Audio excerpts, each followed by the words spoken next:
이 예배로의 부르심은 우리가 이 땅에 살지만 하나님의 백성임을 잊지 말라고 하시는 하나님의 부르심입니다. 이 거룩한 예배로 초청하신 그 하나님의 부르심에 응답하는 마음으로 우리 다 같이 자리에서 일어서서 함께 묵상기도 드리겠습니다.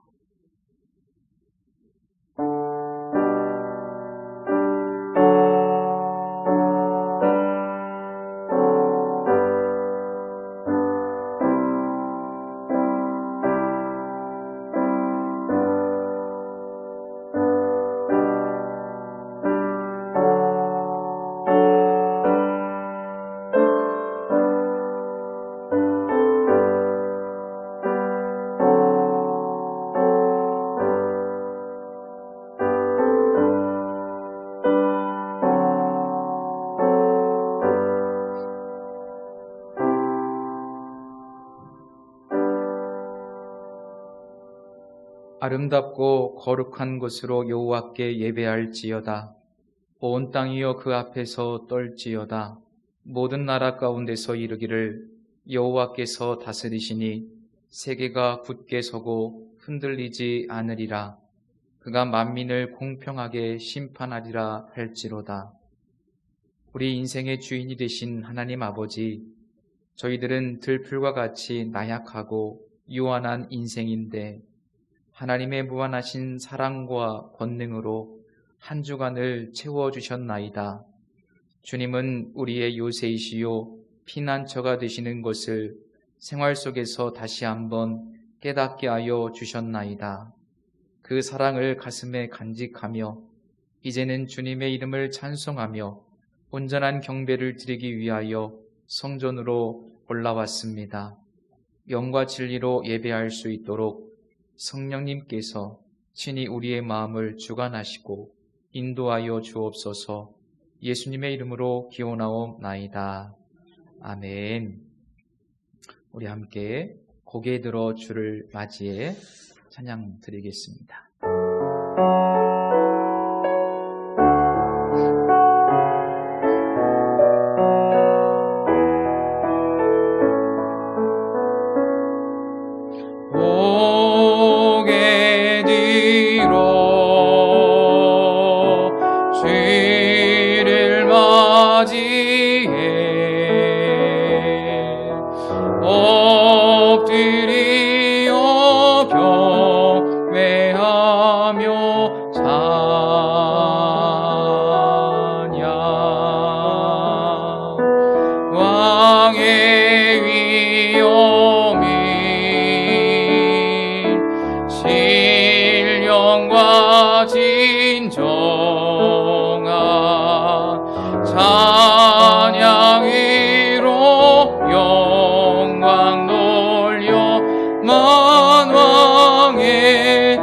다시 한번 찬양 드립니다. 고개 들어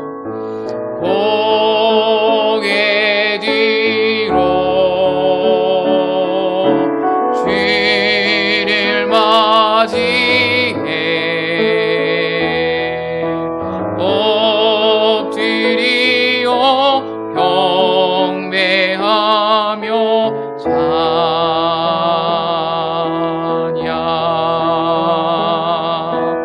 왕의 위엄이 신령과 진정한 찬양으로 영광 돌려 만왕의 왕께.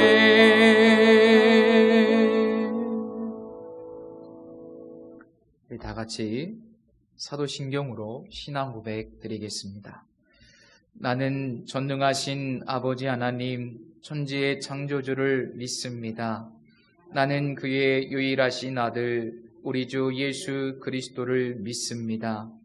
그는 성령으로 잉태되어 동정녀 마리아에게서 나시고 본디오 빌라도에게 고난을 받아 십자가에 못 박혀 죽으시고 장사된 지 사흘 만에 죽은 자 가운데서 다시 살아나셨으며 하늘에 오르시어 전능하신 아버지 하나님 우편에 앉아 계시다가 거기로부터 살아있는 자와 죽은 자를 심판하러 오십니다.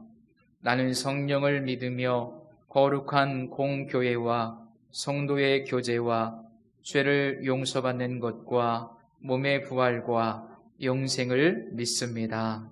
아멘. 시간, 우리 잠시 참회 기도를 드리는 시간입니다. 하지 말아야 될 것들을 했던 우리의 부끄러운 모습이 있다면, 또 무엇보다 해야 될 그리스도의 사명을 감당하지 못했던 우리의 부끄러움이 있다면, 우리 잠시 시간에 하나님께 참회 기도를 드리겠습니다. 기도드리겠습니다.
자기 죄를 숨기는 자는 형통하지 못하나 죄를 자복하고 버리는 자는 불쌍히 여김을 받으리라. 아멘. 우리 함께 자리에 앉으셔서 찬송가 25장입니다.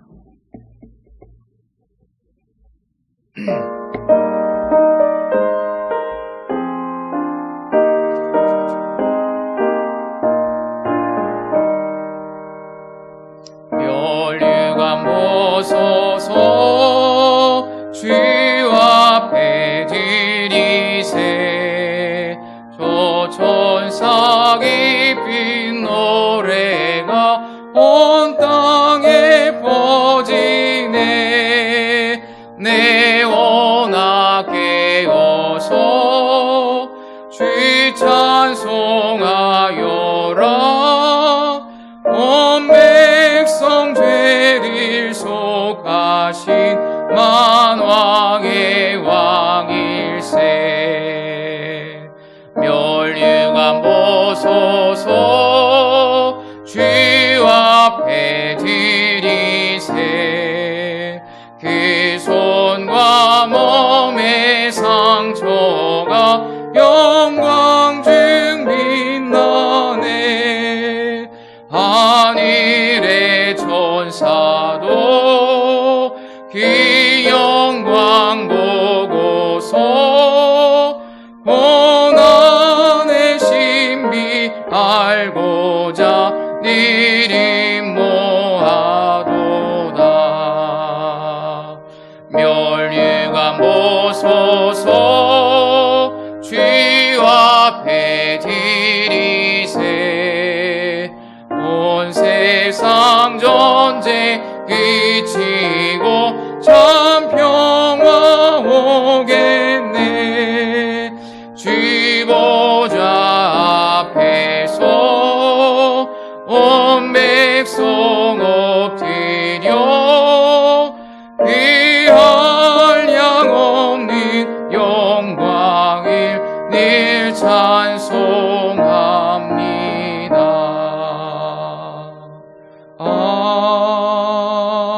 아멘.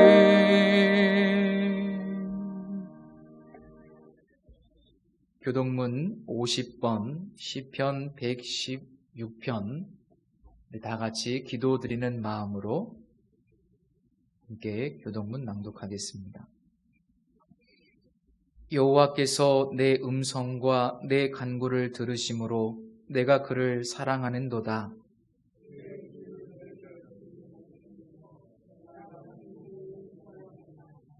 사망의 줄이 나를 두르고 스올의 고통이 내게 이름으로 내가 환난과 슬픔을 만났을 때에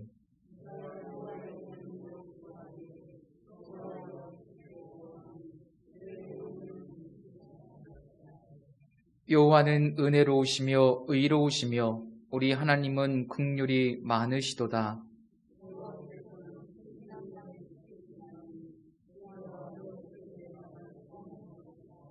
내 영혼아 내 평안함으로 돌아갈지어다. 여호와께서 너를 후대하심이로다.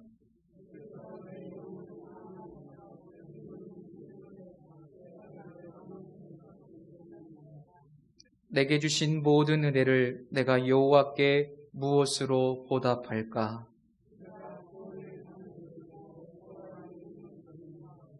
여호와의 모든 백성 앞에서 나는 나의 소원을 여호와께 갚으리로다.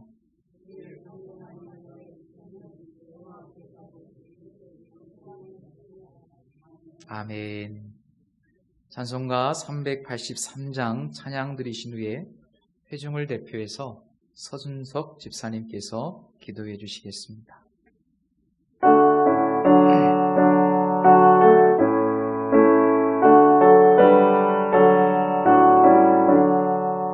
눈을 들어 산을 보니 도움 어디서 오나 천지지은 주 하나님 나를 도와주시네. 나의 발이 실족지 않게 주가 깨워 지키며 택한 백성 항상 지켜 귀리 보호하시네. 도우시는 하나님이 내게 그늘 되시니 낮의 해와 밤의 달 너를 상치 않겠네. 내게 화를 주지 않고 오늘 보호하시며 너의 출입 지금부터 영영히 인도하시리. 아멘.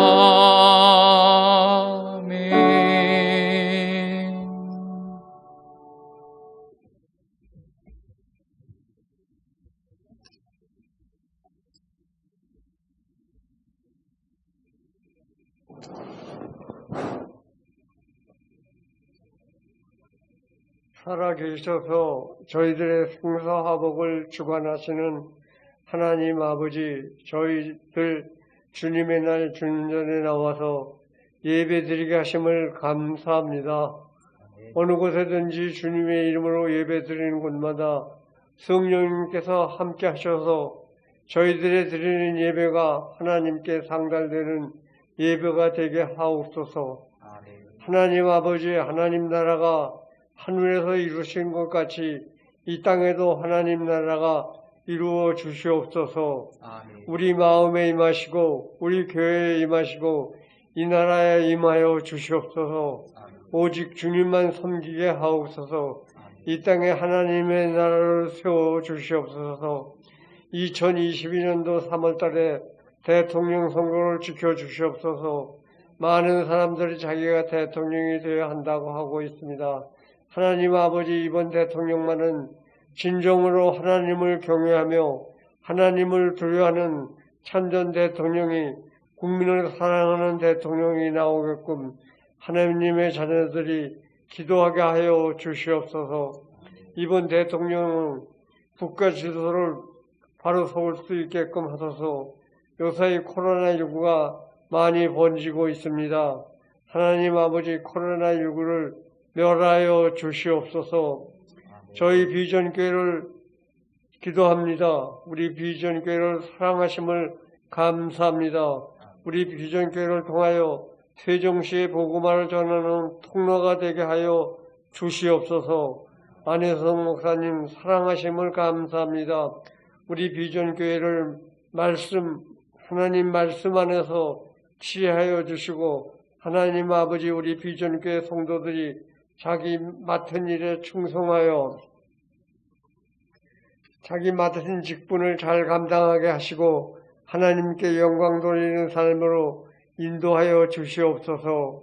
모이기를 힘쓰고 기도에 힘쓰며 각 부서마다 주일학교 학생들을 보내주시고 청년의 각 전대회가 활발하게 되게 하시고 비전교회 성도들이 많이 보내주시옵소서.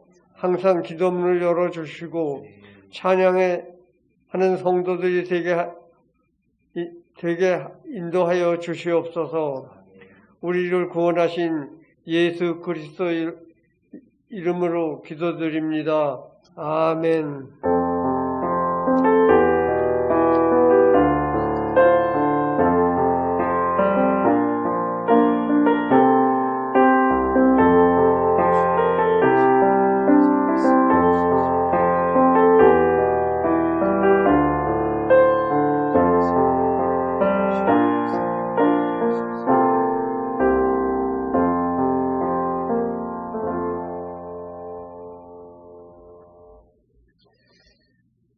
오늘 우리에게 주시는 하나님의 말씀 사무엘상 7장 3절에서 12절까지의 말씀입니다. 구약성경 418면 사무엘상 7장 3절에서 12절 말씀입니다. 우리 다 같이 한 목소리로 이 말씀 봉독해 올리겠습니다. 사무엘이 이스라엘 온 족속에게 말하여 이르되 만일 너희가 전심으로 여호와께 돌아오려거든 이방신들과 아스타롯을 너희 중에서 제거하고 너희 마음을 여호와께로 향하여 그만을 섬기라. 그리하면 너희를 블레셋 사람의 손에서 건져내시리라. 이에 이스라엘 자손이 바알들과 아스타롯을 제거하고 여호와만 섬기니라. 사무엘이 이르되 온 이스라엘은 미스바로 모이라. 내가 너희를 위하여 여호와께 기도하리라 하매 그들이 미스바에 모여 물을 길어 여호와 앞에 붓고 그날 종일 금식하고 거기에서 이르되 우리가 여호와께 범죄하였나이다 하니라. 사무엘이 미스바에서 이스라엘 자손을 다스리니라. 이스라엘 자손이 미스바에 모였다 함을 블레셋 사람들이 듣고 그들의 방백들이 이스라엘을 치러 올라온지라. 이스라엘 자손들이 듣고 블레셋 사람들을 두려워하여 이스라엘 자손이 사무엘에게 이르되 당신은 우리를 위하여 우리 하나님 여호와께서 쉬지 말고 부르짖어 우리를 블레셋 사람들의 손에서 구원하시게 하소서 하니 사무엘이 젖 먹는 어린 양 하나를 가져다가 온전한 번제를 여호와께 드리고 이스라엘을 위하여 여호와께 부르짖음에 여호와께서 응답하셨더라. 사무엘이 번제를 드릴 때에 블레셋 사람이 이스라엘과 싸우려고 가까이 오매 그날에 여호와께서 블레셋 사람에게 큰 우레를 발하여 그들을 어지럽게 하시니 그들이 이스라엘 앞에 패한지라. 이스라엘 사람들이 미스바에서 나가서 블레셋 사람들을 추격하여 뱃갈 아래에 이르기까지 쳤더라. 사무엘이 돌을 취하여 미스바와 센 사이에 세워 이르되 여호와께서 여기까지 우리를 도우셨다 하고 그 이름을 에벤에셀이라 하니라. 아멘. 에벤에셀의 하나님, 오늘도 우리에게 말씀하시고 시간과 공간을 초월하여 동일하신 그 하나님을 신뢰할 수 있는 믿음을 우리 마음에 부어 주옵소서. 하나님을 아는 지식이 우리의 마음과 생각 속에 더욱더 풍성하며 견고해지게 하시고 하나님과의 깊은 교제를 통해 우리의 삶이 마치 시냇가에 심은 나무처럼 아름다운 열매로 풍성케 하옵소서. 오 성령 하나님, 말씀을 드러내 주시고 말씀으로 역사해 주옵소서. 예수님의 이름으로 기도드립니다. 아멘. 오늘은 에벤에셀의 하나님이라는 제목으로 말씀을 나누겠습니다. 미국에서 한창 남북 전쟁이 진행되고 있었을 때 전쟁의 초기에는 노예를 해방시키겠다는 그 링컨의 군대가 북쪽 지역에 있는 그 링컨의 군대가 연전연패를 거듭했습니다. 그러다가 1862년 9월 17일 드디어 엔티담 전투에서 북군이 고대하던 감격의 첫 승리를 하게 되었는데, 그때 링컨은 그곳을 방문해서 병사들과 일일이 악수를 나누면서 그들의 사기를 북돋아 주었다고 전해집니다. 그때 옆에 있던 한 참모가 링컨에게 이렇게 이야기를 했습니다. 대통령 각하, 이제부터는 아무 염려하지 마십시오. 하나님은 우리 북군의 편이십니다. 이 이야기를 듣고 난 이후에 링컨이 그 참모에게 이렇게 대답을 했습니다. 오직 나의 염려는 내가 하나님 편에 서 있는가 하는 것일세.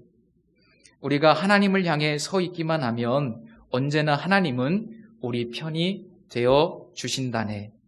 하나님께서는 성경의 다윗을 통해서 내게 그 사실을 깨우쳐 주셨다네.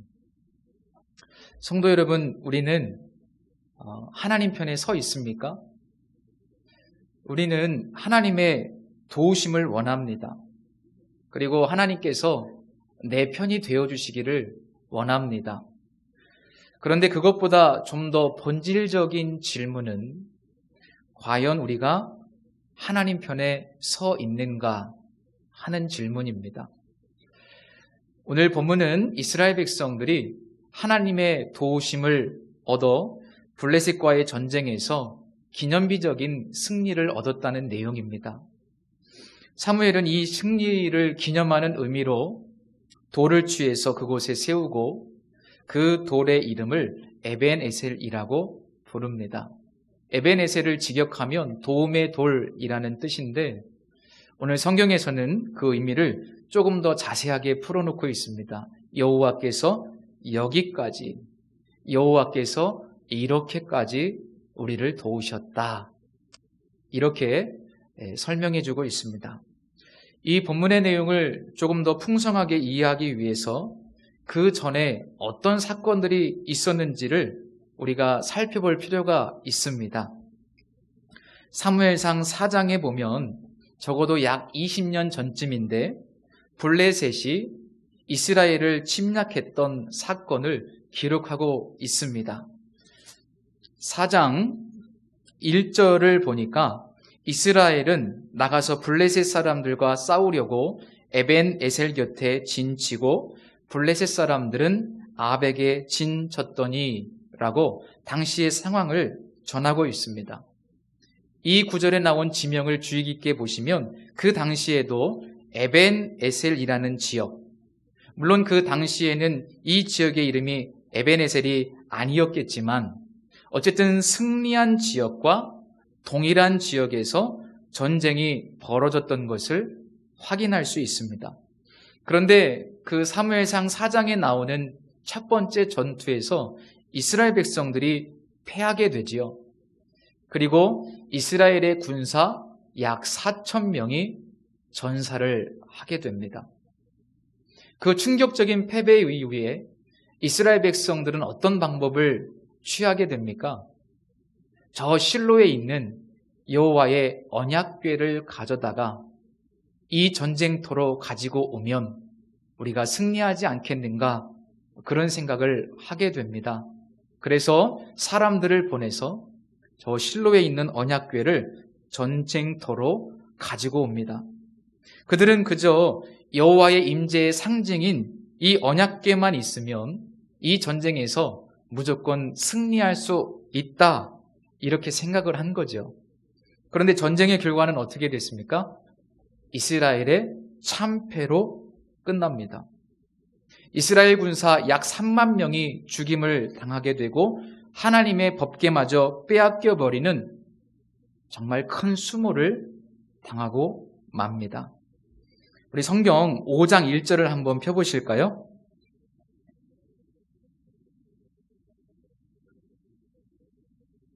그 전쟁터가 어디였는지 확인해 볼 수 있는데, 자, 한번 말씀을 보십시오. 블레셋 사람들이 하나님의 궤를 빼앗아 가지고 에벤 에셀에서부터 아스돗에 이르니라, 이렇게 기록되어 있습니다. 물론 이 지명도 훗날 붙여진 것이겠지만 하나님의 언약궤를 빼앗긴 지역도 역시 에벤 에셀이었습니다. 그런데 오늘 본문을 보시면 바로 이 패배의 현장, 패배의 장소인 에벤 에셀에서 놀라운 승리, 역전의 역사를 이루시는 것을 볼 수가 있습니다. 이 사실이 우리에게 무엇을 말씀하고 있는가?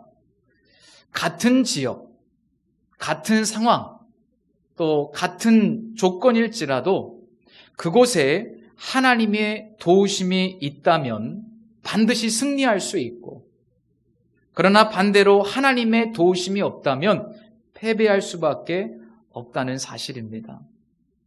우리 성도님들이 각자 처하고 있는 지금의 상황과 현실을 제가 다 모르지만 분명한 것은 거기에 하나님의 도우심이 있다면 반드시 승리할 수 있다는 사실입니다. 하나님의 도우심이 있으면 반드시 승리할 수 있습니다. 그 이유는 기본적으로 우리가 가진 조건과 상황에 관계없이 하나님은 언제나 우리를 도우실 수 있는 분이시기 때문이죠.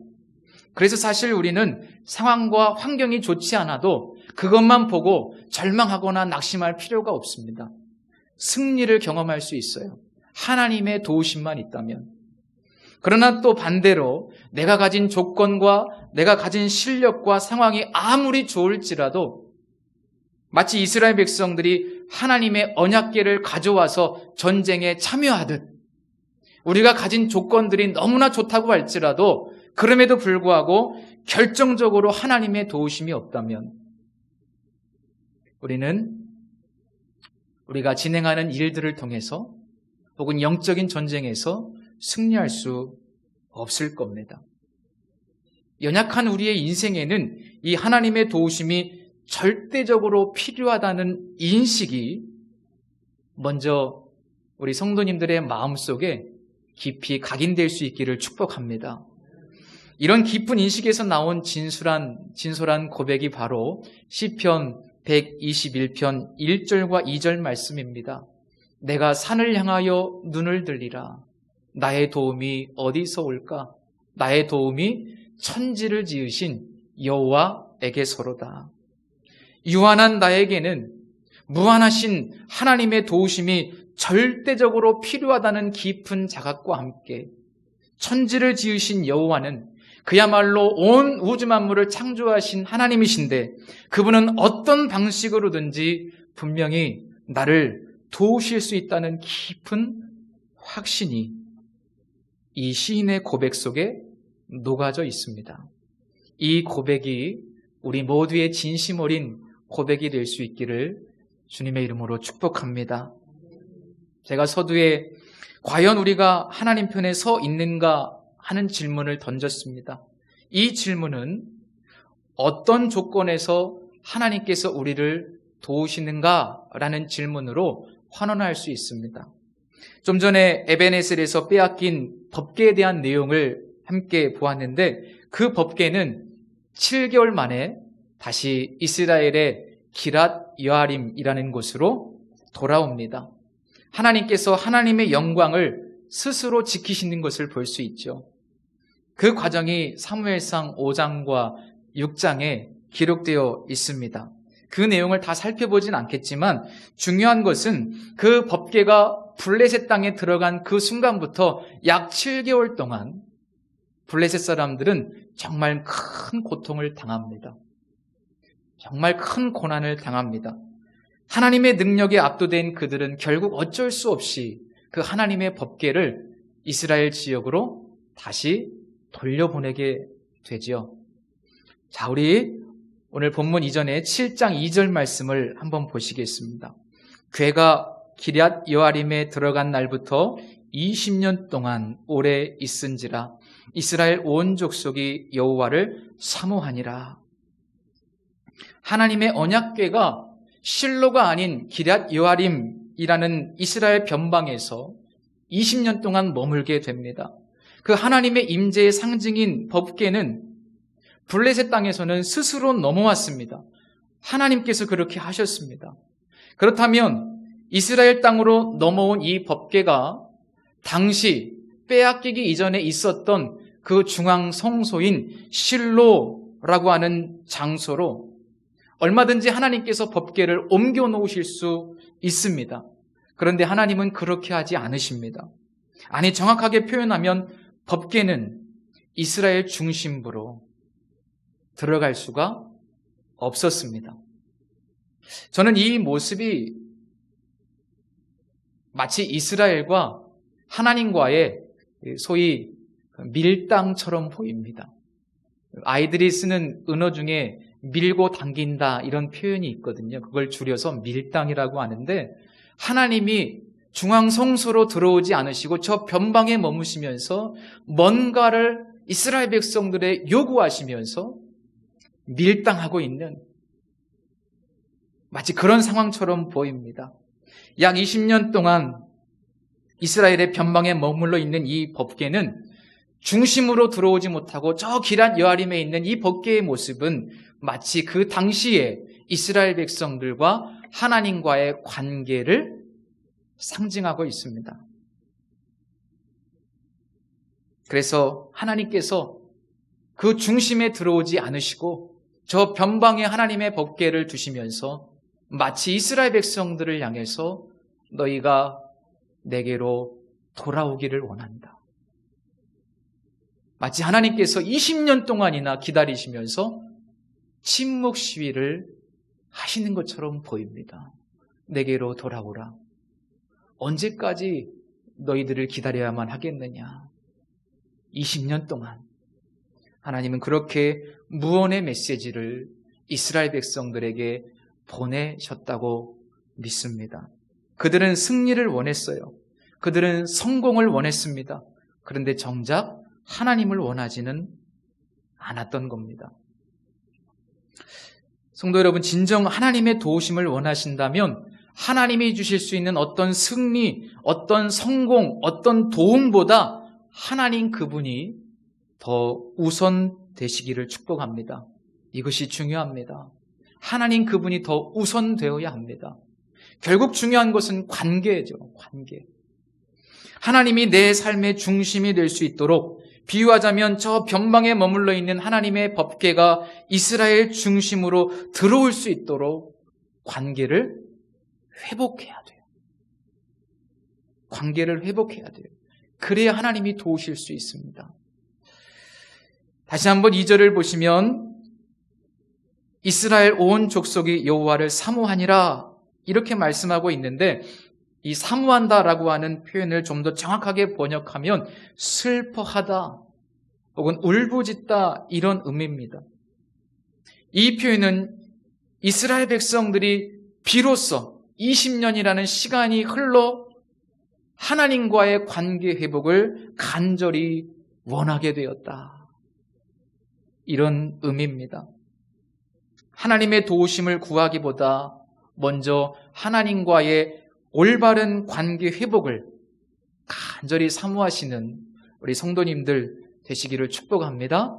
이런 영적인 갈망이 먼저 내 안에서 회복이 돼야 돼요. 자, 이스라엘 백성들의 마음을 알게 된 그 당시 영적인 지도자였던 사무엘이 관계 회복을 위한 중재자로 나서게 됩니다.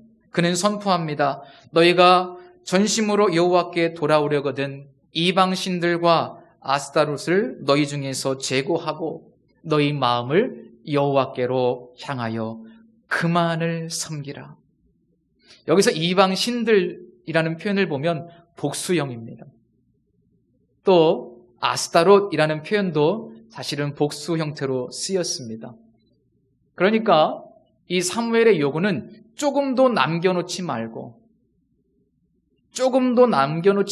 아주 철저하게 이 모든 우상들을 제거해야 된다는 것을 말씀하고 있습니다. 그만을 섬겨라. 여호와만을 섬기라 이 말입니다. 그리고 그들은 미스바라고 하는 곳에 함께 모입니다. 자, 물을 길어서 여호와 앞에 붓습니다.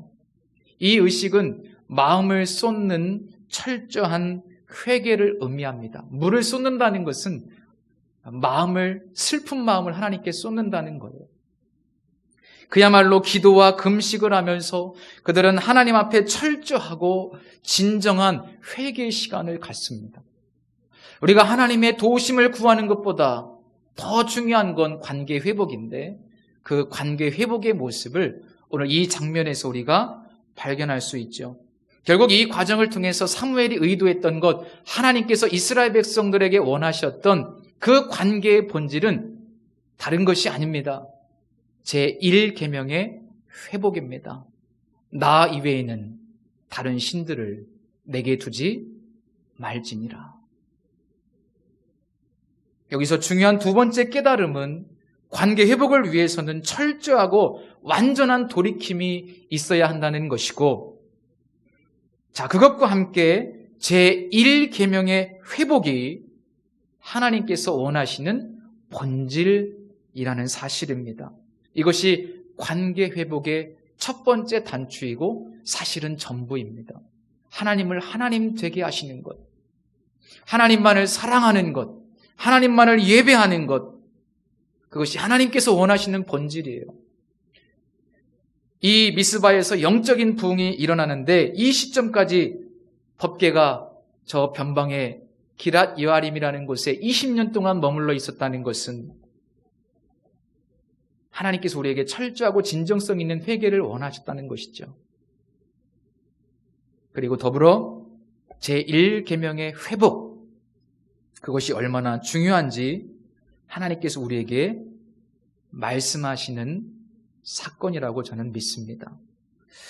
그렇다면 그들이 섬겼던 우상의 본질이 뭘까요? 그들은 무엇을 섬겼습니까? 자, 이해를 돕기 위해서 이야기 하나 하겠습니다. 그 기도의 사도라는 별명을 가진 존 하이드가 있습니다. 저도 그분의 책을 읽어본 적이 있는데 이분이 과거에 인도 선교사로 정말 하나님 나라를 위해서 수고를 하셨습니다. 이분이 젊었을 때 선교하기 위해서 인도로 가는 배를 타고 가는 중에 그 배에 들어갔는데 아버지의 친구 목사님께서 이 존 하이드에게 편지를 보내셨어요. 그 편지가 있었습니다. 그래서 그 편지를 읽었는데 그 내용이 이렇습니다. 사랑하는 존, 네가 성령으로 충만해질 때까지 너를 위한 기도를 멈추지 않을 거야. 이런 짧은 메시지였습니다. 이 편지를 읽은 존 하이드는 감사한 마음보다는 굉장히 화가 났습니다. 그렇다면 내가 성령 충만하지 않다는 건가? 이런 생각이 든 거예요. 그리고 자존심이 상했습니다. 너무 화가 난 나머지 그는 그 편지를 읽자마자 구겨가지고 그 선실 바닥에 던져버렸어요. 그리고 씩씩거리면서 가판 위로 올라갔습니다. 나는 지금 인도에 선교사로 가고 있는데 내가 최고의 선교사가 되기 위해서 마음을 먹었고 또 훈련도 많이 받았고 그런데도 내가 성령 충만하지 못하다니 나를 무시해도 그렇지. 그러면서 마음속에 분노가 치밀어 오르는 거예요. 그런데 배를 타고 가는 동안 계속해서 그 목사님의 글, 그 편지 내용이 생각나는 겁니다. 그러다가 시간이 지나면서 결국 자기 자신의 실상을 발견하게 됩니다. 그리고 무언가를 깨닫게 돼요. 그렇구나. 내가 겉으로는 주님을 사랑하는 것 같았지만, 그래서 주님을 위해서 헌신하는 것 같지만 속에는 내 이기적인 야망이 들어있었구나. 내가 선교사로 헌신한 것이 주님의 영광을 위한 것이 아니라 내가 영광 받으려고 했던 것이구나 라는 것을 깨닫게 됩니다. 그리고 그 순간 존 하이드는 그 선실 바닥에 엎드려서 하나님 앞에 진정 깊은 회개의 기도를 드리고, 그리고 성령 충만하기를 기도하기 시작했다고 전해집니다. 진정 하나님의 선교사로 거듭나는 시간이죠. 저는 이 이야기를 통해서 우상의 실제가 뭔가를 깨닫게 됐습니다. 그 우상의 실제는 바알들과 아스타롯들, 어떤 우상 조각들이 아니에요. 사실 우상의 실제는 자기 자신입니다. 이 존 하이드 선교사가 선교를 하기 위해서 해외로 떠나고 온전한 헌신을 드리는 것처럼 보이지만 그 안에도 얼마든지 자기의 야망이 있을 수 있다는 거예요. 목사인 저도 예외가 아닙니다. 우리 성도님들도 마찬가지입니다. 우리가 예배를 드리고 경건의 모양이 있고 하나님 앞에 헌신하고 봉사하고 그렇게 한다고 할지라도 얼마든지 그 속에는 야망이 있을 수 있어요. 동기가 불순할 수 있다 이 말입니다. 이스라엘 백성들이 하나도 아니고 수많은 우상들을 섬긴 것은 다 사실은 자기 자신을 위한 것들이었습니다. 법궤를 빼앗긴 것도 사실 자기들을 위해서 하나님을 이용하려고 했기 때문에 빼앗긴 겁니다. 우리 4장 3절 말씀을 한번 보십시오. 거기에 보시면 이런 말씀이 있습니다. 백성이 진영으로 돌아오매 이스라엘 장로들이 이르되 여호와께서 어찌하여 우리에게 오늘 블레셋 사람들 앞에 패하게 하셨는고, 여호와의 언약궤를 실로에서 우리에게로 가져다가 우리 중에 있게 하여 그것으로 우리를 우리 원수들의 손에서 구원하게 하자 하니. 이 고백을 보면서 뭐 느끼시는 것 없습니까? 저는 이 고백을 읽으면서 깜짝 놀랐어요. 여호와여 우리에게 오늘 블레셋 사람들 앞에서 어찌하여 패하게 하셨습니까? 이 고백 다음에 우리가 여호와께로 돌아가자. 이렇게 했더라면 얼마나 좋았을까? 그런데 그들은 우리가 여호와께로 돌아가자 이것이 아니라 우리에게로 법궤를 가져다가 우리에게 있게 하고 그것을 우리를 또 우리 원수들의 손에서 구원하게 하자. 이 문장에 보면 한 구절의 말씀에 우리 얼마나 이기적인지 몰라요. 자기 자신밖에 없어요. 자기의 욕망을 위해서 하나님을 수단화하는 거예요. 하나님을 도구화하는 거예요. 결국 하나님의 영광이 목적이 아니었어요. 하나님의 전쟁이 목적이 아니었어요. 자기들의 성공이 목적이었어요. 성취가 목적이었어요. 저는 이 내용들을 보면서 이스라엘 백성들이 그토록 다양하게 섬겼던 수많은 우상들, 그 우상의 실체는 바로 자기 자신이었구나. 그래서 하나님께서 저 변방에 머물러 계셨구나. 그 법궤가 실로 성소에 들어올 수 없었구나. 하나님의 영광이 하나님의 나라가 중심이 아니었어요. 그들의 머릿속에는 온통 어떻게 하면 더 잘 살까? 어떻게 하면 더 성취할 수 있을까? 이런 것들이 그들의 인생의 목적이었다 이 말입니다. 그래서 하나님께서 그들을 도우실 수가 없었어요.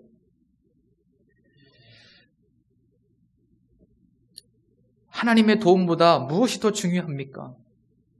거듭 말씀드리지만 하나님보다 더 중요한 것은 내가 하나님 편에 서 있는가? 내가 하나님의 사람인가? 내가 하나님 마음에 합한 사람인가? 그것이 더 중요합니다. 이 사실을 기억하십시오. 내가 하나님 편에 서 있는가? 이 사건 속에서 주목해야 할 것이 또 하나 있는데요. 그것은 바로 사무엘의 등장입니다.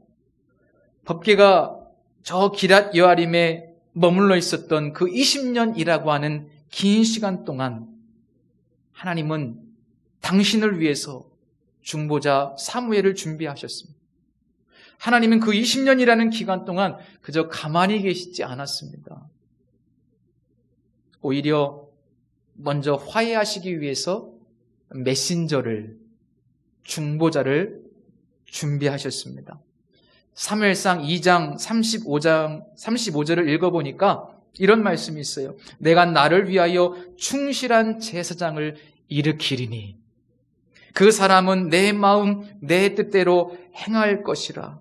내가 그를 위하여 견고한 집을 세우리니 그가 나의 기름 부음을 받은 자 앞에서 영구히 행하리라. 하나님은 그 암울한 타락의 시기에, 하나님을 왕으로 인정하지 않는 그 어두운 시기에 가만히 계신 것이 아니고 먼저 그들과 화해하시기 위해서 나를 위하여 충실한 제사장을 일으키리니, 하나님이 그 기간 동안 감사하게도 이스라엘을 위해서 그들을 도와주고 싶어서 중보자를 세워가셨던 그 20년의 시간, 그 하나님의 준비 기간, 저는 이 말씀을 보면서 은혜가 됐어요. 하나님께서는 우리 인간이 타락한 그 순간부터, 저 에덴 동산에서 선악과를 따먹은 그 순간부터 중보자이신 예수 그리스도를 준비하셨다 이 말입니다.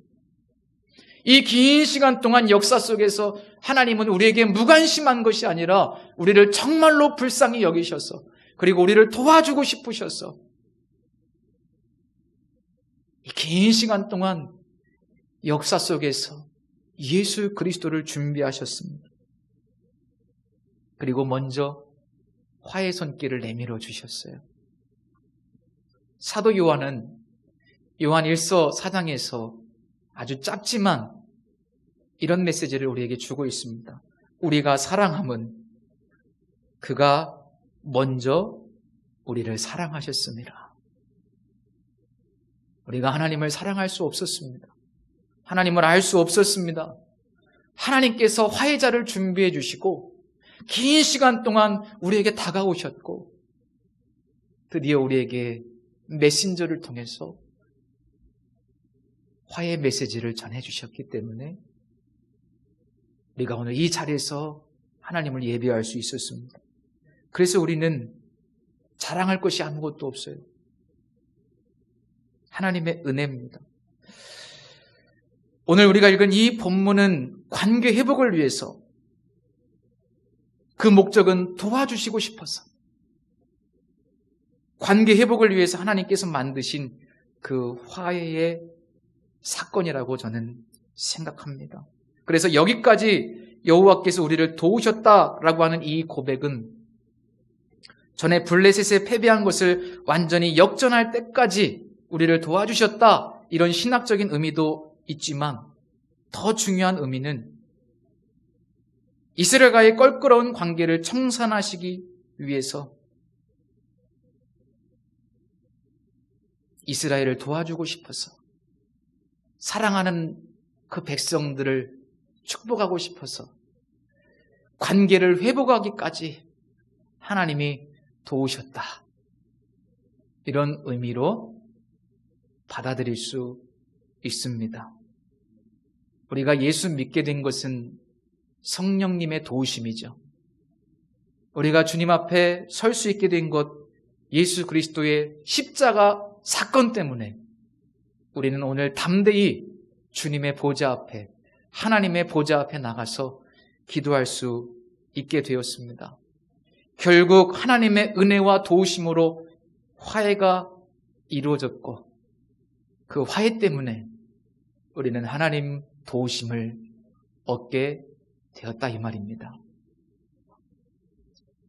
하나님이 얼마나 우리를 도와주고 싶으신지 화해장을 마련해 주시면서까지 그렇게 우리를 도와주고 싶어 하십니다. 그런데 왜 우리는 기도하지 않습니까? 하나님이 그렇게 우리를 돕고 싶은데, 내 자식들 앞길을 하나님께서 열어주고 싶은데 우리는 우리가 할 수 있는 것만 해요. 아니, 가장 중요한 것은 하나님의 도우심을 구하는 거예요. 그것이 있어야 됩니다. 모든 영역들 마찬가지입니다. 우리가 할 수 있는 것만 하는 것은 최선이 아니에요. 우리의 최선은 뭐예요? 하나님의 도우심을 구하는 거예요. 간절히 부르짖는 거예요. 왜? 하나님이 우리를 그렇게 도와주고 싶어 하시니까. 하나님의 도움이 있어야 승리할 수 있으니까. 성도 여러분, 예수님의 이름으로 담대히 기도하십시오. 예수님께서 길을 다 열어놓으셨어요. 담대히 기도하십시오. 예수님의 이름으로 기도한다는 것은 기억하셔야만 합니다. 예수님의 뜻에 합당한 기도를 드리라, 이런 의미입니다. 우리가 하나님 나라와 영광을 위해서 합당한 기도 제목을 가지고 하나님 앞에 부르짖어 기도하면 하나님은 언제나 나를 도와주시는 에베네셀의 하나님이 되십니다. 오늘 이 본문의 내용을 잘 요약하고 있는 말씀이 이사야 41장 13절 14절 말씀인 것 같습니다. 나 여호와 너의 하나님이 내 오른손을 붙들고 내게 이르기를 두려워하지 말라. 내가 너를 도우리라 할 것임이니라. 너 버러지 같은 야곱아, 너희 이스라엘 사람들아 두려워하지 말라. 나 여호와가 말하노니 내가 너를 도울 것이라. 내 구속자는 이스라엘의 거룩한 이이니라. 에베네셀의 하나님은 구속하신 백성들을 결코 외면하지 않으시고 버리지도 않으시고 끝까지 도우십니다. 이것이 오늘 설교의 결론이에요. 하나님은 끝까지 도우십니다. 기도하겠습니다. 하나님, 우리가 무엇이고 한데 우리를 도와주고 싶으셔서 예수 그리스도를 보내주셨습니까? 예수 그리스도의 십자가를 통하여 길을 열어주시고 이제 우리를 도와주시기로 작정하셨으니 우리가 믿음으로 하나님의 보좌 앞에 설 수 있도록 우리 마음의 간절한 마음을 회복시켜 주옵소서. 우리 인생이 때로는 고단하고 환경이 어렵고 두려운 일이 많지만 그 현장에 하나님의 도우심이 있다면 거기서도 승리할 수 있음을 믿습니다. 이 믿음으로 이제 기도의 자리에 나아가게 하여 주옵소서. 예수님의 이름으로 기도드립니다. 아멘. 이 시간 찬양하며 봉헌하는 시간입니다. 아침 한개 눈앞 가리듯 찬양 드리겠습니다.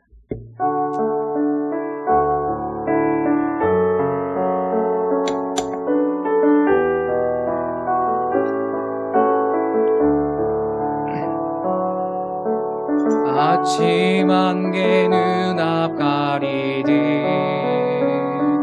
나의 약한 믿음 의심 쌓일 때 부드럽게 다가온 주의 음성 아무것도 염려하지 마라.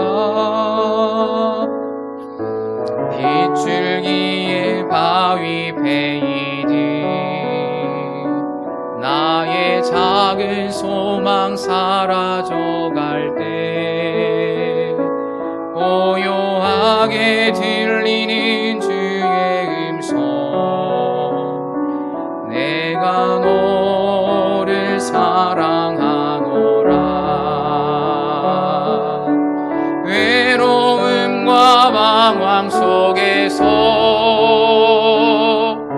주님 앞에 나아갈 때에 위로하시는 주님 나를 도우사 상한 나의 마음 감싸주시네. 십자가의 보혈로서 주의 크신 사랑 알게 하셨네. 주님께 감사하리라. 언제나 주님께 감사해. 이 시간 함께 잠시 기도드리겠습니다. 우리에게는 하나님의 도우심이 너무나 필요하다는 인식과 함께 우리 중보자 예수님 때문에 우리가 언제든지 기도할 수 있고 하나님께 나아가기만 하면 그 기도가 하나님의 영광을 위한 거룩한 기도라면 하나님 분명히 응답하십니다. 이 시간에 그 믿음으로 하나님의 도우심을 받으며 살아가는 인생 될 수 있도록 우리 사랑하는 자녀들이 이 좋으신 하나님께 기도하는 자녀들 될 수 있도록 우리 짧지만 간절한 기도 우리 하나님께 드리겠습니다. 하나님 아버지, 오늘 이 시간 다시 한번 우리 하나님 에베네셀의 하나님, 너무나 좋으신 하나님, 하나님의 은혜를 사모합니다. 주님, 이 시간에 다시 한번 결단합니다. 하나님, 끊임없이 담대히 우리 주님의 보좌 앞에 나아가 때를 따라 돕는 은혜를 얻게 하여 주시고 하나님의 놀라운 그 도우심을 얻으며 살아가는, 그래서 하나님의 나라와 하나님의 영광을 위하여 축복의 통로가 될 수 있는 하나님의 성도들, 귀한 자녀들, 또 우리 비전교회, 이 땅의 교회들이 될 수 있도록 우리 하나님 다시 회복의 은혜를 허락하여 주옵소서. 지금은 여호와께로 돌아갈 때인 줄 믿습니다. 우리 마음의 우상을 제거하고 여호와께로 돌아가 철저히 왕 되신 나의 아버지 하나님, 그분을 나의 주인으로, 나의 진정한 통치자로 다시 한번 그 고백을 올려드리며 계속해서 주님 앞에 이 관계를 기억하고 이 관계를 유지하고 하나님 나아갈 수 있도록 도와주옵소서. 하나님, 오늘도 믿음의 결단과 고백을 올려드립니다. 또한 이 시간에 귀한 예물을 우리의 신앙의 고백으로 드립니다. 주님 받으시고 하나님께서 우리를 축복의 통로로 사용하여 주옵소서. 예수님의 이름으로 감사하며 기도드립니다. 아멘. 교회 소식인데요. 코로나가 점점 더 심해지고 또 지난주에 공무원의 권고도 있고 해서 오늘 이렇게 가림막도 하고 제가 마스크를 쓰고 예배를 인도했습니다. 양해를 부탁드리고 앞으로 1-2주 정도 더 마스크를 쓰고 예배를 인도하도록 하겠습니다. 중보기도 및 전도 특공대 모임이 토요일날 오후 2시에 그리고 그 이후에 예배당 청소까지 계속 진행이 되고 있습니다. 한 가지 좀 우리 성도님들이 서운할 수 있는 광고를 좀 드리겠습니다. 우리 김혜영 전도사님께서 다음 주에 저희 교회를 사임하시기로 결정을 하셨습니다. 전사님이 가지고 계신 비전을 위해서 그 비전을 준비하고 재충전하는 시간을 갖기 위해서 부득이하게 이렇게 사임을 결정하게 되셨는데, 한 주간 동안 우리 성도님들이 또 기도해 주시고 위로해 주시기를 부탁을 드립니다. 다음 주에 공식적으로 인사를 드리도록 그렇게 하겠습니다. 다음 주 일부 예배 기도는 홍옥기 권사님께서 섬겨주시겠습니다. 우리 다 같이 자리에서 일어서서 찬송가 53장 부르신 후에 축도로 예배를 마치겠습니다.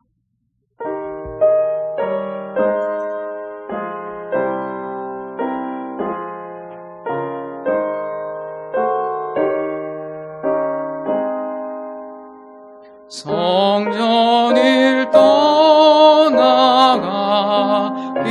전 머리를 숙일 때 주께서 함께 계시고 옥내려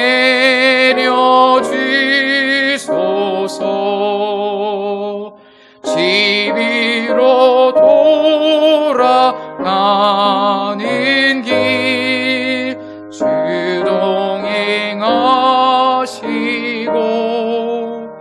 내 모든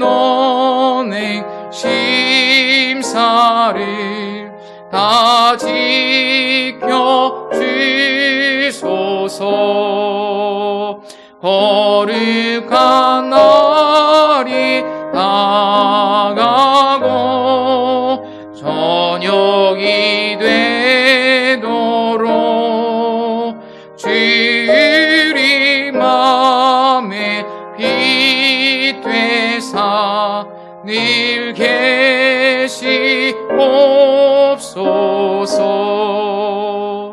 아멘.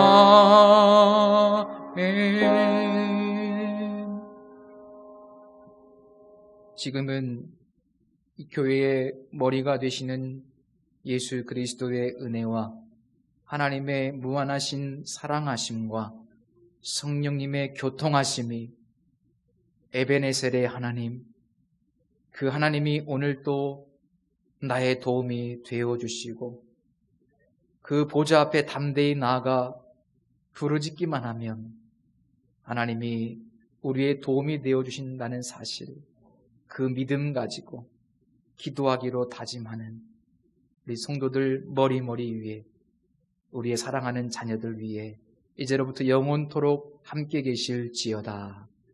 아멘.